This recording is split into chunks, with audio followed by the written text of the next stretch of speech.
right, good day to you. My name is Fred Oakman, and with me today, as always, is Mr. Jake Peters, and we are PS This Is Awesome. We are a PlayStation podcast. This is episode 346. We are a show where we share our feelings about the current state of PlayStation. And before we get on with the show, I want to invite you all to subscribe to our channel on YouTube, youtube.com/PS This Is Awesome. And if you want to make fun of our trophy list on the PlayStation Network, you can find me at anchorlist_81, Mr. Jake Peters at JakeSaw01. As always, you can write our show at PS This Is Awesome at gmail.com. Most importantly, don't forget to share the show with your friends. Make sure you leave comments. Rate our podcast to get us into that algorithm. And as a reminder, we're a video podcast as well. You can watch our show if you prefer on our YouTube channel. So be sure to be subscribed to that. Even if you're not going to watch us over there, just head on over and do a little subscribe for us. That helps us. If you're new and or long-time listener, we have a Patreon. You can support our show for $1.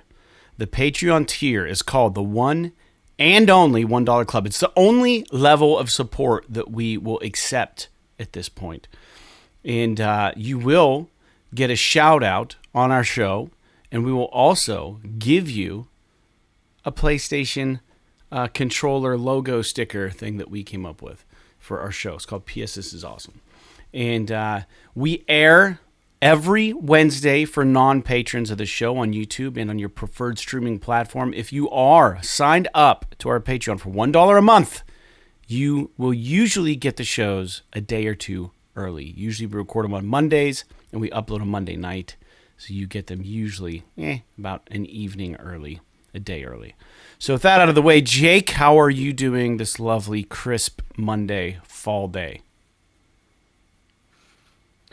It is a little bit chilly today, and that's fine. I mean, I guess I don't, since we're doing this, I'm not outside, so it's not that big of a deal. Mm-hmm. But I will say, this weather's kind of got to stop being so crazy. It's fickle. Were you in town yesterday when the storm blew through? I was in home. I was in my basement. You were in your basement? I was sheltering. Oh, yeah, because of the tornado warning. Mm-hmm. So, there was a storm that blew through here. It was... So, because I live west of Fred, most of these things usually hit me about a little bit before they hit you. And I remember I was in the house. I just been outside mowing or whatever, and I came in and I was kind of relaxing before my hockey game, and it just like I heard thunder, so I looked outside and it was fucking sunny, and I'm like, what is going on here? So I looked out the south side of my house. So I looked out the north side of my house, and it was a little darker up north. I was like, okay, whatever. And then so it's sunny, and I'm laying on the couch, not really paying attention. Then all of a sudden, the floodgates open, and I just hear this crazy amount of super hard rain. And I'm like, wow, that's pretty nuts. And I literally just Saturday, they finished putting a new roof on my house. So I'm like, as you can imagine, super paranoid. It's like, well, what if they fucked something up? What if I get a leak somewhere? Like... so I'm running around the house, checking all of the obvious places to see if any leaks are happening or anything like that. Mm-hmm. Thankfully, as of yet, haven't seen anything there, so I think they did a good job. But maybe 10, 15 minutes later, it stopped, and I looked outside, totally sunny again. It was like... And if you looked at the weather, the radar, it was like this really narrow band that flew through at like 50 or 60 miles an hour. So it really only took like 10 or 15 minutes for it to go by. But I was supposed to, so I had a hockey game last night, and there was a game before us, and they actually, the team that was supposed to play, the guys that were supposed to play before us, their game got delayed, and obviously ours did too, because of the tornado warning. They made them shelter in the locker rooms until the the warning was over at whatever it was, like 6:15 or whatever. I don't know, like I didn't see anything crazy here, but a couple of people at work that I talked to said they got some pretty gnarly hail and some other shit going on. We just had that crazy fucking hurricane come through and kill like 200 people in the south. Yeah, now there's sad. another one coming through that's gonna hit fucking Florida again here in a couple days or a day or something. Might even be tonight.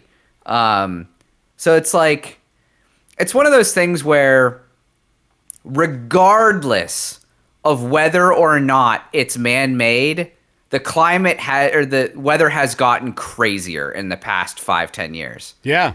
So this isn't an argument about like whether we did it or not. I mean, who cares about that part of it? But you can't dispute the fact that the weather hasn't gotten fucking insane. Absolutely. And it's pretty spooky. But we're pretty lucky up this way. Yeah. We don't really have to worry about hurricanes. We don't have to usually worry about earthquakes, tornadoes. We don't have a whole lot of violent animals or animals that'll kill you up here. Like, probably like the most dangerous thing that we have is like the brown recluse spider. And I think we get black widows, but we also don't like have a whole lot even those aren't like deadly. They're not gonna like kill you. Yeah, there's no water moccasins up here, I don't think. We get rattlesnakes now. That's the worst thing we have probably is like the timber rattler and stuff like that.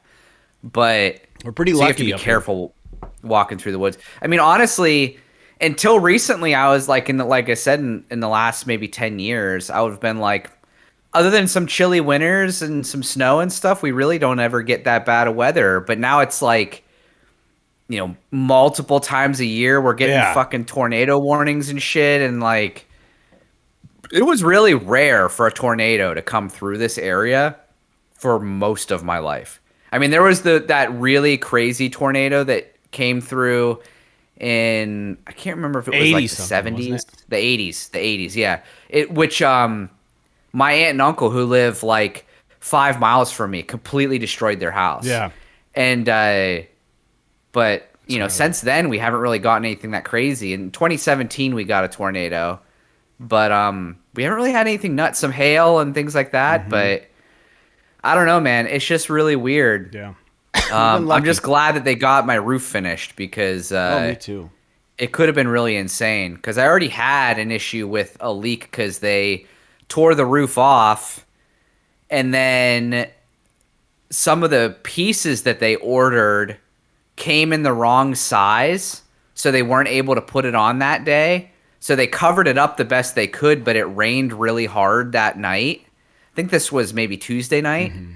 And it fucking came right through my roof into my closet in my upstairs. That sucks. And so like I had to clean all this water. Well, Sarah actually did the bulk of the work cleaning up the water and stuff. But yeah, man, just living the dream here. Good. Good. In Pennsylvania. Yeah. Yeah. Very good. Yeah, I had a good weekend. I took Friday off work, went golfing in a new course, Cloverleaf, in Delmont, Pennsylvania, which is close to Pittsburgh. I did the thing, though, the tolls where you go through slow and they grab a picture of your plate and they're supposed to send you a bill or something. I've never done that before, so I'm waiting for it to show up in the mail. So we'll see how that works. But yeah, I did golf with a dude that is pretty cool. I'm not going to throw his name out or anything, but he plays in a band I've listened to since I've been 15. This whole thing kind of just aligned. But it's always nice when you like musically look up to somebody and then you get to hang out with that person and they're just solid people. I've been fortunate enough where I've gotten to meet some people in like the punk rock, like the bigger punk rock scene. And I'm usually never disappointed, but man, I was just blown away by what a good day Friday was for me. Dude, I hit a chip in from like 67 yards. It's my second one. There you go. Yeah, it's my second one like that this year. Because one was like 80 something, but it was the last hole, my last swing, chipped in for birdie. It was unbelievable. It was awesome. Well, good thing you were all practiced up before you went to this golf outing. Yeah, I don't want to embarrass myself. I did lose by 3 strokes, but had a blast, an absolute blast. You ever like, man? I'd go as far to say, I told the guys one of my land practice yesterday. We've got that big show coming up with 67, or is it 68? I think it's 68. I don't know what their band's called. It's the guy from Norma Jean and whatever, the Chariot.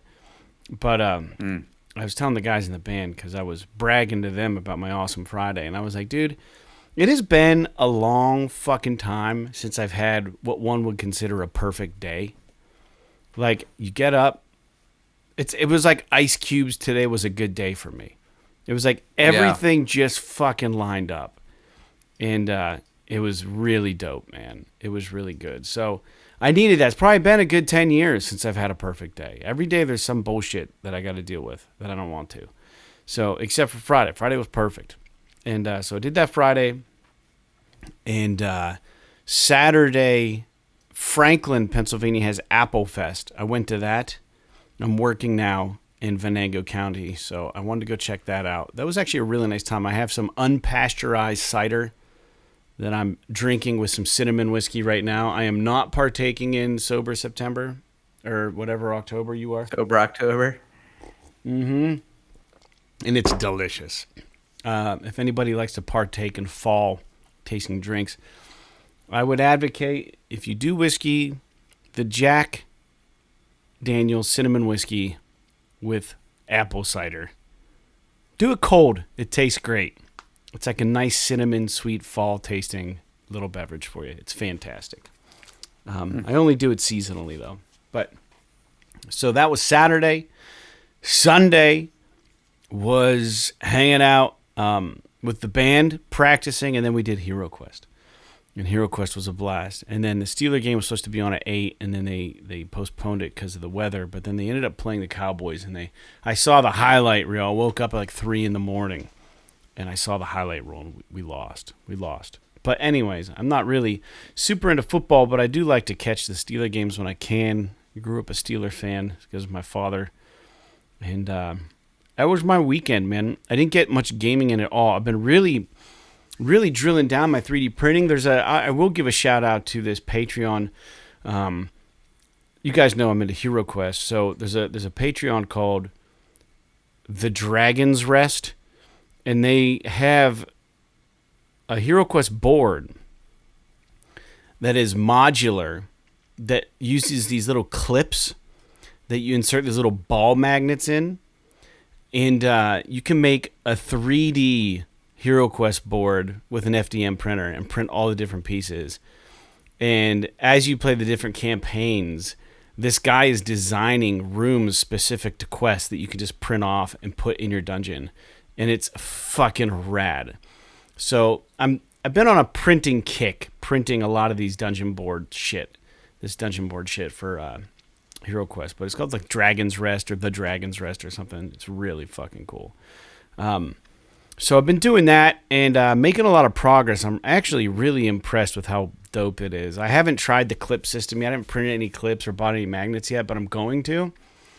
But I'm all in on the 3D printing, man. There's some other stuff I'd like to try to 3D print too that I haven't gotten to, like some functional shit. But this is arguably functional. It serves as a bigger board. The original Hero Quest has like 1-inch squares for your characters and things to get kind of tight on the board. And this guy made his board 1.25 inches squares. So like, it's a little more comfortable to play on. Like, your guys aren't cramped. You can see the board better. It's bigger. It looks fucking awesome. It doesn't look out of proportion for the characters either. It's perfect. So with that out of the way, man, that was my whole whatever in a nutshell. And my weekend. It's been a good weekend, but now I'm back in the saddle at work, and we're doing the podcast Monday night, dude. So here we are. And every episode, we talk about games that we're playing. And like I said before, I haven't really been playing many games. I'm still stuck on Astrobot. We're shifting into Halloween time, so I got to get this thing fucking licked so I can get into the casting of Frank Stone or the Dead Space remake or the Alan Wake DLC. I got to get into this shit, and I'm running out of time already because it's already the 7th of October.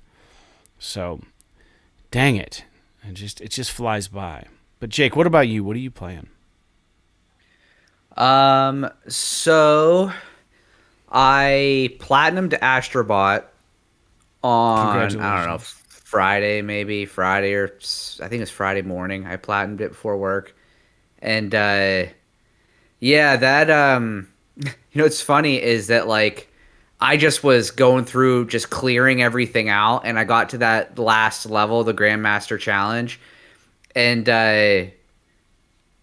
I spent probably 2 hours, maybe an hour or two, something like that, trying to beat it, because it is definitely the hardest level in the game. Huh. There was one of the, I want to say it was maybe the circle levels for the face button challenge levels that was also really difficult, but the Grandmaster Challenge is really hard, and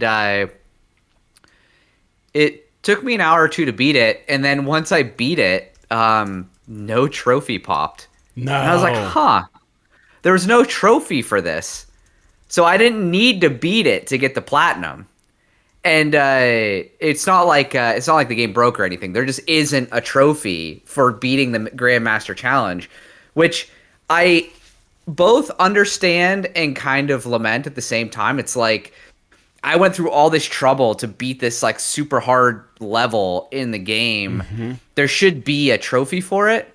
But at the same time, it's like, okay, I get you're trying to make the platinum maybe a smidge easier for the people that don't maybe have the skills to be able to play it or something. I don't know, but I was able to do it. I got to platinum. Really happy, dude. I fucking love Astrobot. I love everything about it. I think that it's a fantastic game. After that, it's funny. After that Saturday, I played. I think it was Saturday. I beat Space Marine. Apparently, I was like on the last level. Yeah, it's fast. It goes right by. Whenever I quit playing. When I switched over to Astrobot. But you are right. The game kind of just ends. It's really strange. Like obviously they've given you the cliffhanger that there's another mission that they're sending Titus on, that so they're setting up a third game. Did you understand the importance of the unmasking of the chaplain? Dude, I still haven't watched the ending.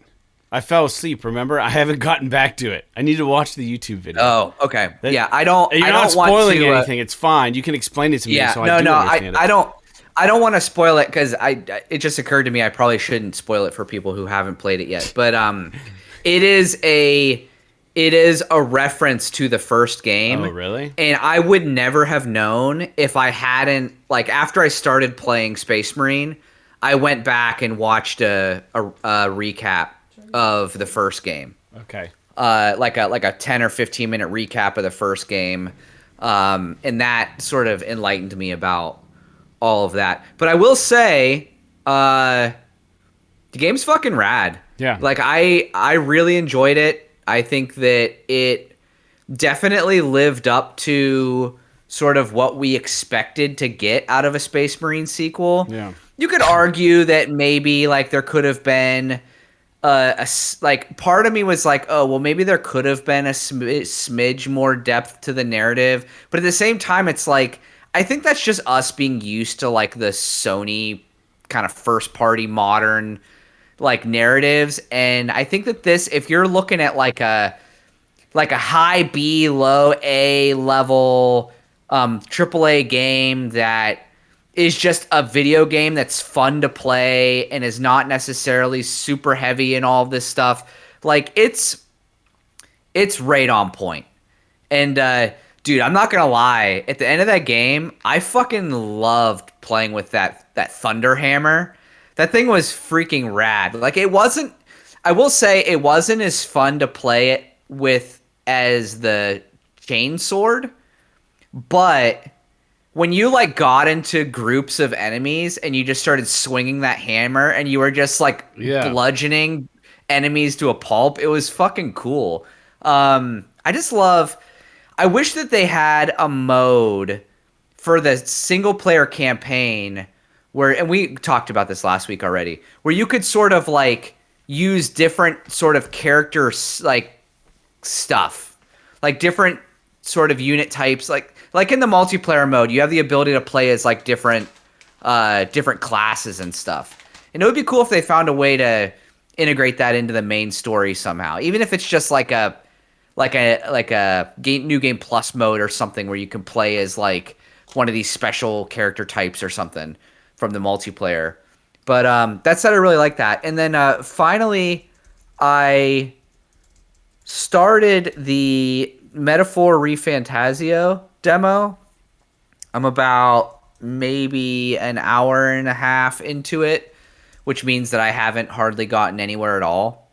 I've done like approximately 5 or 7 battles and like just the first kind of opening mini like boss thing where it like really presents the sort of like the main character's awakening or however you want to say it. But this is made by the team that did like some of the Persona guys, and it is very much, at least so far, I haven't gotten that far into it, but it very much seems like it's leaning towards Persona, but in a fantasy setting. Yeah.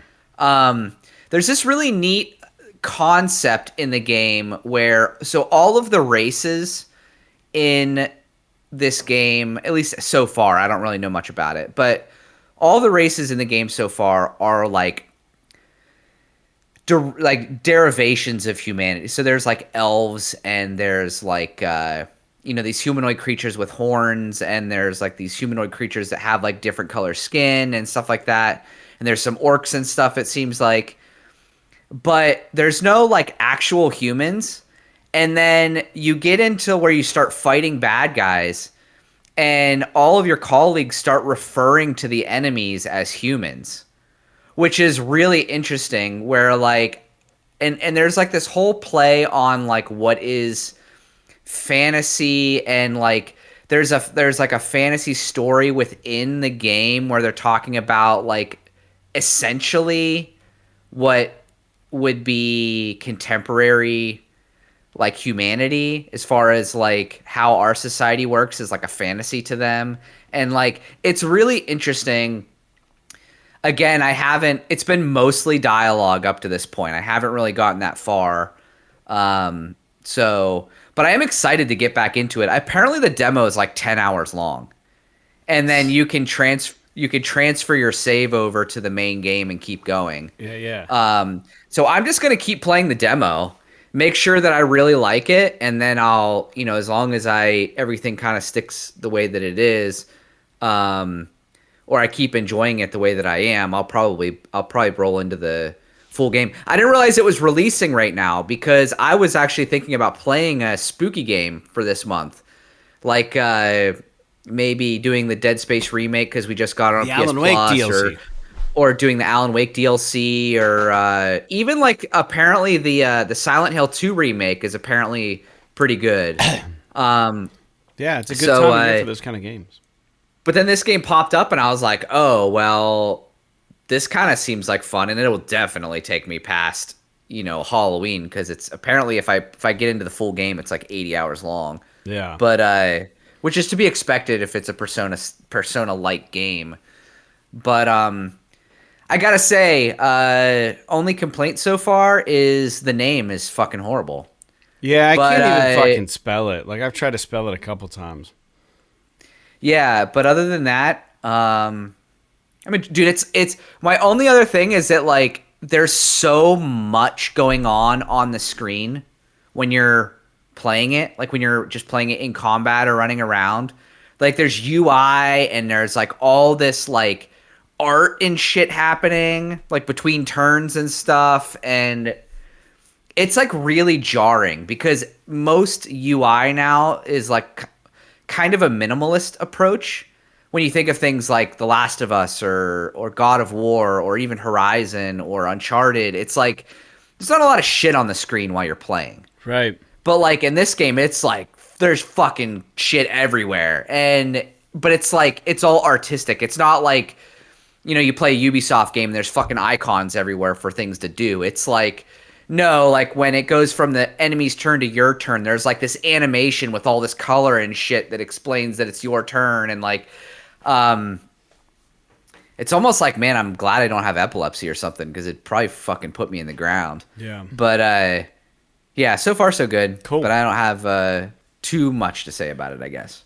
Cool. Well, before we get into the news, we did have a listener write in, and I forgot to bring this up earlier. I'm not even going to timestamp this, but One Black Talon wrote in on YouTube. He said, suggestion for 3D printing project. How about a stock for your VR2 Sense controllers? Then you would have it for first-person shooter games. You guys often mention how you missed out on the original for PlayStation's first VR system.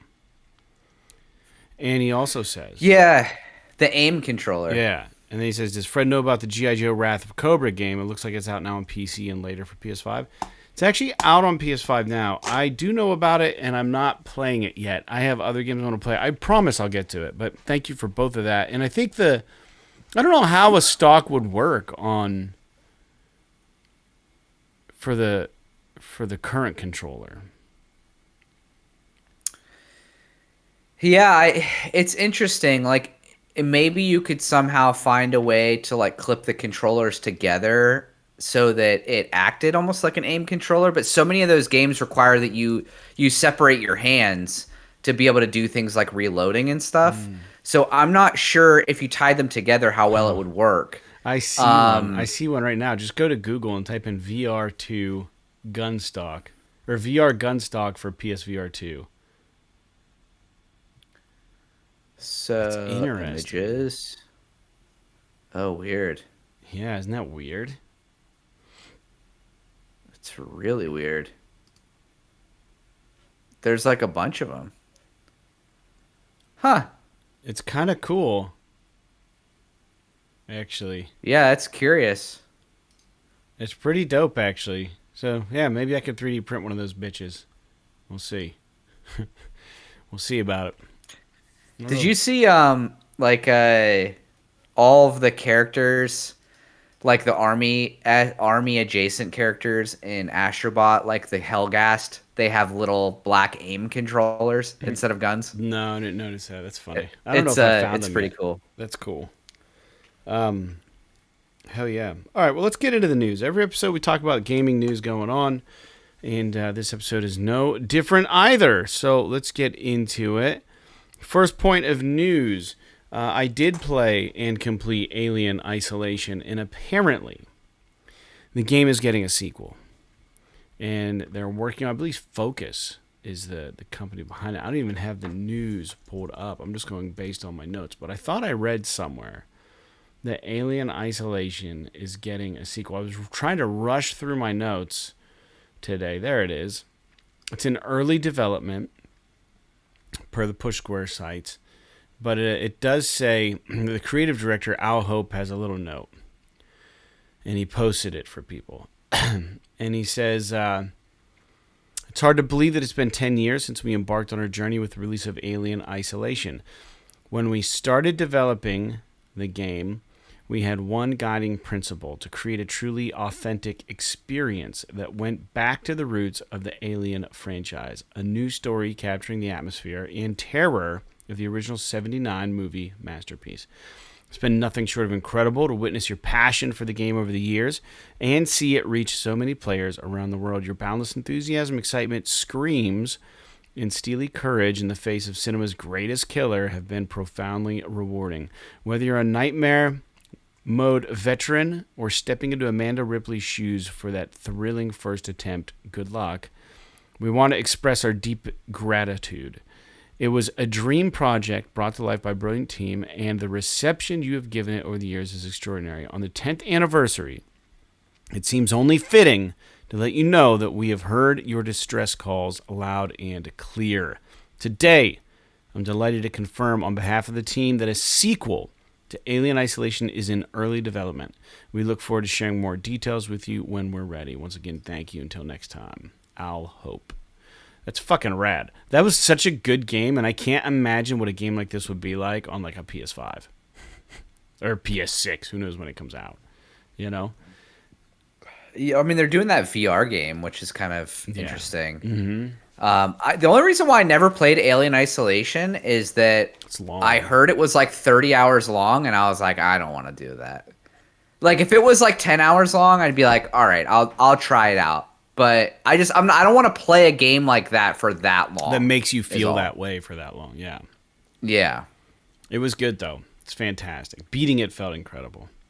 But anyways, moving forward, we know the Until Dawn remake is out, getting middling reviews.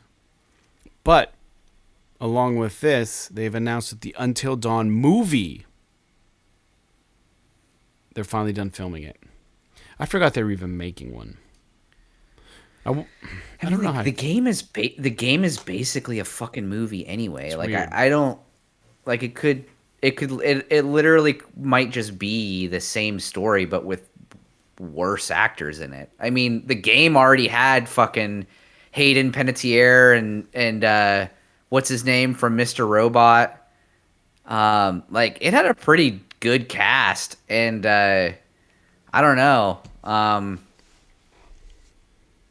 It'll be pretty interesting to see. I mean, I don't know. I mean, I don't go see any movies, so I'm probably not going to see this one. But I'll be interested to see how it is received when it comes out. Yeah, I'm curious. I don't know, man. I mean, you're right. It is I mean, they're gonna get. The weird thing is that the game is based on the mocap and the faces of the actors and actresses already in, like, that did it.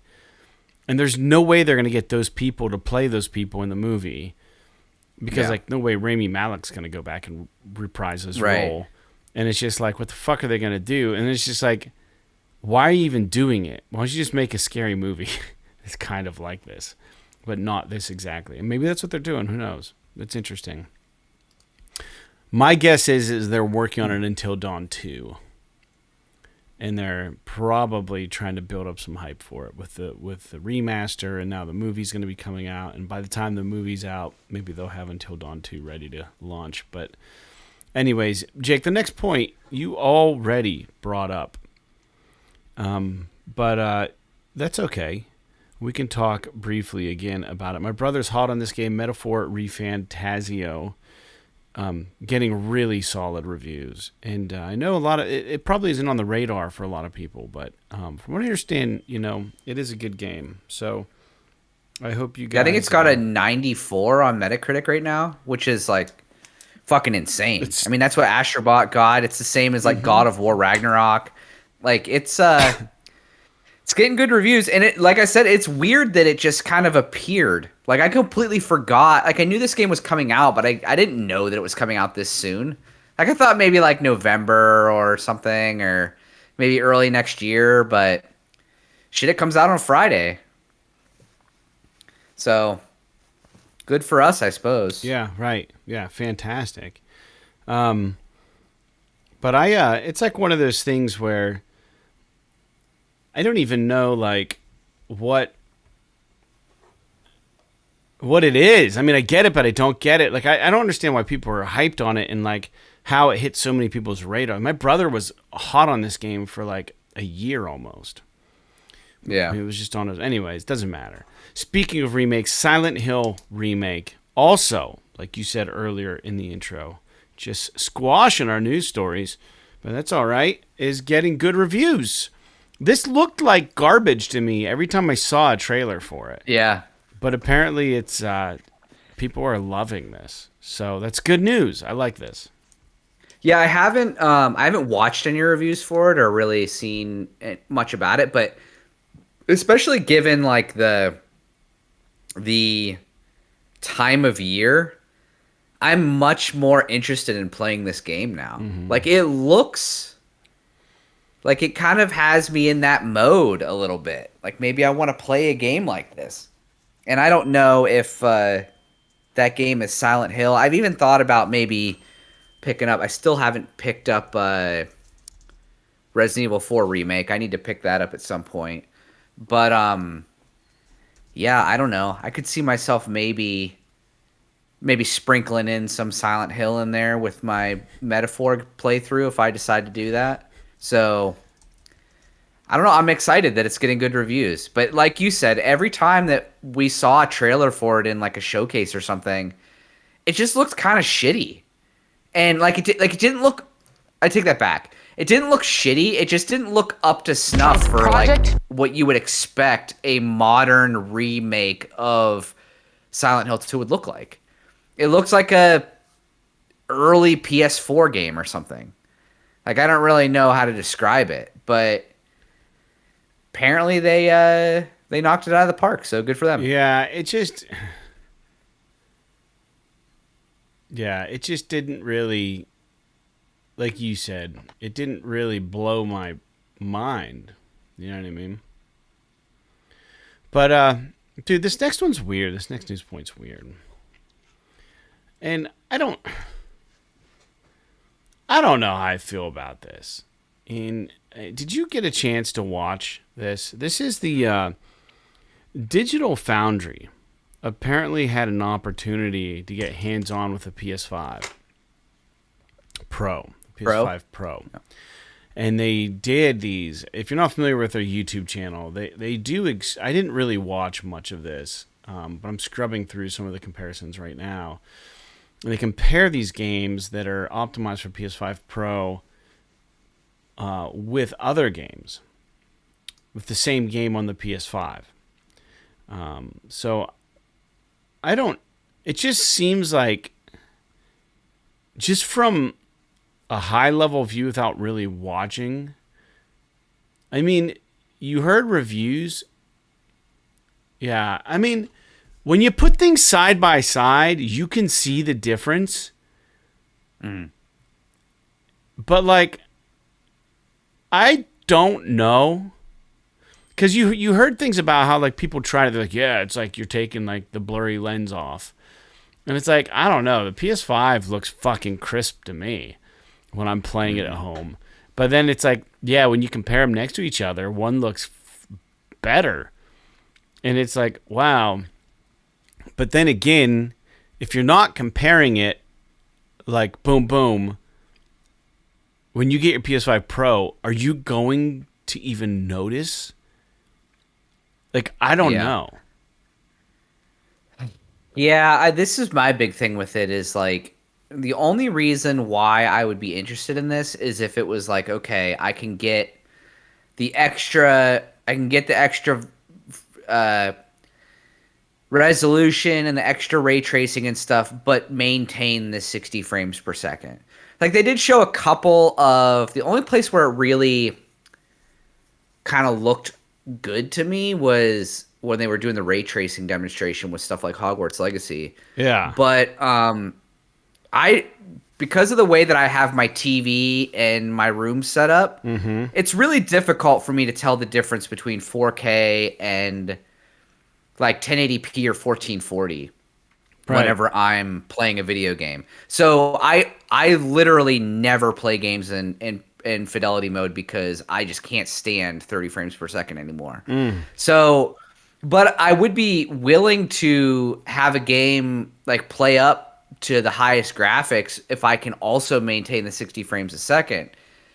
But like you said, am I going to go drop 700 ducats on this thing and bring it home just to be like, okay, I'm still 60 frames, but now it looks a little bit crisper and it looks a little bit shinier. And it's like, I don't know if, because I already have a PS5, I don't know if it's worth it for just a little bit extra. Yeah. Now, like I mentioned in the past, if my PS5 breaks, for sure I'm going to buy a PS5 Pro. I'm not going to buy a standard PS5. But I don't know if there's a point for to have For $700, I don't think there's a point for me to have both my standard PS5 and a PS5 Pro. Unless there's like a reason for me to have two PS5s in the house for some reason. I don't know. It's just my feelings on it. But I believe that it's better. I just don't know that it's worth it for me. I agree 100% it's better. You can tell it's better. But if you were to have me close my eyes for 20 minutes or 2 minutes, open them, and you show me a shot of moving, and you're like, is this PS5 or PS Pro? I would take a guess. And then, okay, close your eyes for 2 minutes. I'm going to show you another screen. Moving. Another game. What one is this? I'm not sure that I'm going to be able to tell you. I think part of it too is like it probably makes a difference if you see it on like a real TV than a YouTube. not on a fucking YouTube video. Yeah. No, you're probably right. I think that's part of the problem too. What they need to do is to show that demo, like a live demo at fucking Best Buy or something on like a LG OLED or something. That would really sell it probably. But I don't know, man. It's like I'm not one of these people that say like, oh, it's too expensive or oh, it shouldn't exist. Mm-hmm. I think all those things are valid. I just don't think it's worth it for me. Not yet, anyway. Yeah, I agree. All right, let's get on to the next news point. We only have a couple left. It's a pretty lame week in news. You guys know that the hackers are targeting game companies, and they're holding data ransom all the time. This happened recently with the developer behind the Outlast games. Red Barrel was hacked, and now over 2 terabytes of data are being held ransom for an undisclosed amount of money. This just sucks. I don't know, man. Just sucks. There's some bad actors. Yeah, it's unfortunate. I mean, if I was obviously a studio like Red Barrels, like what do they really have to hide? I would just tell them to fuck off. But well, if they're holding it ransom, does that? I mean, do they have backups, or did like this company actually lock them out of their game development or something? That's an interesting question. I mean, if they did get locked out, I guess that's one thing. But usually, what happens with these things is, a lot of times, what happens with these things is that they just get all of their data, and they're like, if you don't pay us, we're gonna leak it all. And it's like, okay, like they did that to Sony, and Sony was just like, nah, fuck it. Do what you got to do. And then that's when all that Insomniac shit came out. Mm-hmm. And it's like, yeah, that was a pretty devastating blow to Sony as far as like their plans for Insomniac and a lot of their other stuff for the next so many years. But, dude, a few months down the line, nobody's going to think about that shit ever again. Yeah. So it's frustrating, but at the same time, I can understand why they would just not want to. I think it's much more devastating to something like what happened with The Last of Us Part 2, where that got leaked and people just ran with it, and they were reporting the game as something that it wasn't. Like a lot of people were saying that the story was what it wasn't. And even, so like not obviously it sucks that the story got leaked and people were upset by that, and it probably hurt the game's sales.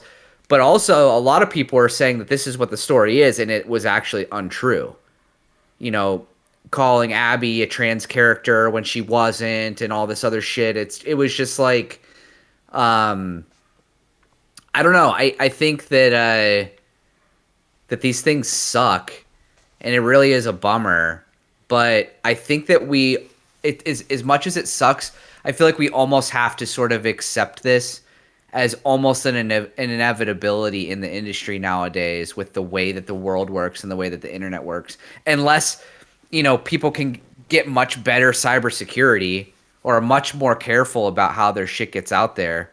But it's like you can't the only way to really prevent it is to hyper restrict your developers and don't let them take anything home with them. And with all this work from home shit, it's no wonder that stuff is getting out there. Right. And yeah, I guess it's a long-winded way of saying, yeah, this sucks, but short of an actual ransom where they can't do anything and they're locked out of all their shit, I don't see a reason for them to really pay up for something like this. No, I For agree. red barrels, It just anyway. sucks that it happens. I mean, it's just the nature of the world, man. Yeah. Last news point, Jake, and then we're almost done with the show already. This is our first sub 1 hour show, and I apologize to the listeners, but it's been a long fucking week. It's been a long day, and it's already 7 o'clock on a work night, so deal with it, listeners. We'll be back next week with good shit. But lastly, Metro Awakening, the VR game, the VR2 game coming. More gameplay shit has come out. And I gotta say, pleasantly impressed. This looks awesome. It looks great. And apparently you play the role of a doctor trying to find your daughter or something. This game drops November 7th, so it's almost out. We're a month away. This is on my, for sure, I'm going to play this shit list. So it comes out 11/7. I highly recommend if you have VR to go look at this trailer. It looks awesome. I'll have to look at the new trailer that came out. This game looks really good. I'm curious how it will play though, because that's the big thing for me with these VR games is that if they feel wonky, it takes me out of it completely. Like, I don't care how immersive the VR component of it is, but if the controls are wonky or I'm having trouble aiming because of the way that the controllers tilt or whatever, it's like I had this problem with that Vertigo game, Vertigo 2, which a lot of people said it's like, oh, this is great. It's like a Half-Life kind of spiritual successor VR thing. And I'm like, all right. Conceptually, I totally agree. But I had such a hard time controlling the weapons in that game that, like, it just didn't hold the fun like, Resident Evil or Half-Life Alyx or one of those other games where it's just high quality shooting controls in this also high quality VR environment. What was that game that made you feel like you're in the Matrix when you're shooting? I really liked that arcadey, like on-rail shooter, that Raw Data was kind of cool. The one I'm thinking of is not Pistol Whip. It's kind of like that. It's not Pistol Whip. It was like... Are you talking about Super Hot? Yeah. That game was great. Super Hot VR? Yeah. Yeah, that game was cool too. There's a lot of great shooters on VR. I mean, I haven't really played many of them, but do you know what I was thinking since I got my VR hooked up to my PC? I was thinking about buying Beat Saber on PC so that I could play like a lot of the crazy fucking levels that people came up with, because we don't get that. I think you can just load songs, PlayStation. load your own songs into it. Put a Flood song on there, see what it does. I think it just does it. Really? I should look into that, because that would be really cool. I think it does. I'm curious how much it is, if it's still like Probably like 20 $30 bucks. or $40, or I'll look that up right now. That's kind of interesting. Yeah, look up and see though before you buy it. I think you can just upload your own songs, have your own music library. If not, there might be like a utility where you can load a song into it and it generates like a level, Right. and then you just put that in the game or whatever. Yeah, I'm not sure. Yeah, Beat Saber, $30 on Steam. That would be kind of worth it just to be able to play like all these extra crazy. I need to look into it a little bit more. But I would definitely be interested in trying this game out with more shit that is just like out of left field and not necessarily just what they served up to me on PSN. 100%. I'm with you. All right, well, let's wrap shit up, Jake. Like I said, it takes me another hour and a half to compile all this shit. So let's give Fred an early night, and then we gave the listeners what they wanted. And no one wrote in to let us know if they got any of the 30th anniversary stuff for PlayStation. So that's fine. If you don't want to tell us, you don't have to. I don't know if my boy Ryan got his stickers down in Australia.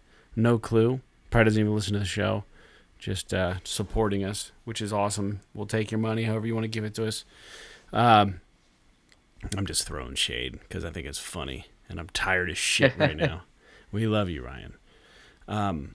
I guess yeah, keep the comments coming in. You know, we like doing the show, and it's just fall is upon us, and the nights are longer and the days are shorter, and here we are, Northwest PA, trying to stay warm. But Jake, do you have anything you'd like to say to the listeners before we head out for the day? I don't think so. I think I'm gonna go play some more Metaphor while Sarah makes dinner, just to kind of get a little bit deeper into that game, play a little bit more of it.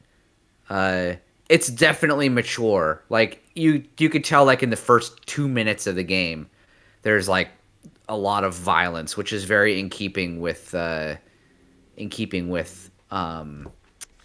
Persona stuff. So, and obviously, like the anime aesthetic is really cool. Oh, I forgot to mention, I did start Doki Doki Literature Club. I played like the first, I don't know, half hour of the game. It's just like a dating sim so far. It's literally so, like, it's so weird when you start it. Like, I know that, like, something happens and apparently it gets way crazy. But, like, at the very beginning, it's just like, oh, you join a club and you're writing poems for these girls. And it's like, you know, which girl do you like the most? Yeah, pick the words that you want for the poem that you're writing to try to impress the girl that you like. And it's like, okay, that's cool, and like I'm trying it, and I want to stick it out. But I think what I've decided is that this would be the type of game that would be something that I would maybe be, because there's no voice acting for a lot of it. It's all reading. Mm-hmm. So I think what I might end up doing is just like remote playing it to my phone, and then maybe like dicking with it a little bit here and there, maybe in bed or something. Like I don't know that I'm gonna sit on my couch like in prime gaming time and play fucking, you know, Doki Doki Literature Club. At least not this first section. Maybe later on it gets so crazy I just want to play it on my console or whatever. But it's a narrative. It's a visual novel, so I mean, shit, you can play that on your phone or whatever. It's not that big of a deal. So, yeah. So but I'm more excited about Metaphor at the moment, and other than that, I don't know that I really have a whole lot else to say. All right. Good. Waiting for fall. Leaves are falling. It means I got a lot of yard work coming up. But I don't know. Like, I'm one of these people that I hate fall, but there are like those days, like those first days that feel and smell like fall, that just like make you feel kind of cozy. And I dig that feeling, but I generally, like as a whole, am not a fall person. So, you know, when it's like, it's nice enough that you want to be outside, but it's too fucking cold and shitty to do anything. And like, it's the same thing in the spring as well. And also I have to close my pool still, which fucking sucks when the water's like 50 degrees. Just pay someone to do it for you.